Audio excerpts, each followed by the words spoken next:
Surendranagar collector કચેરીમાં કોંગ્રેસના કાર્યકરોએ જિગ્નેશ મેવાણીના સમર્થનમાં ધરણા પ્રદર્શન કર્યા અને જિલ્લા કલેક્ટરને આવેદનપત્ર આપ્યું।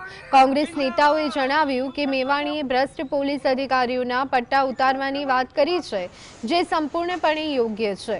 વઢવાણ, સુરેન્દ્રનગર સહિત જિલ્લાના તાલુકાઓમાં દારૂનું દૂષણ વધ્યું છે।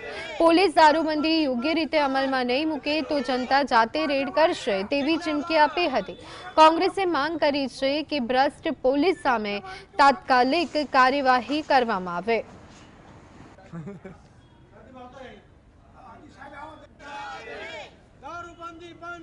આજના ગુજરાતમાં આ ભ્રષ્ટ અધિકારીઓ જે ભ્રષ્ટાચાર કરે છે એના વિરુદ્ધમાં જિગ્નેશભાઈએ પટ્ટા ઉતારવાની વાત કરી છે, બાકી બીજા કોઈની વાત નથી કરી। અને નૈતિકતાવાળા જે પોલીસ અધિકારી છે એની કોઈ વાત છે નહીં આમાં। બીજું કે આખા ગુજરાતમાં 33 જિલ્લામાં આજ રોજ આવેદનપત્ર આપવાનું કારણ શું છે? આખા જિલ્લામાં 33 જિલ્લામાં દારૂબંધી થાય, ડ્રગ્સબંધી થાય। આ ડ્રગ્સ અને દારૂના રવાડે છોકરા ચડી ગયા છે અને કેટલાની જિંદગી બરબાદ થઈ ગઈ છે। એની માટે આજે આવેદનપત્ર કલેક્ટર સાહેબને દેવા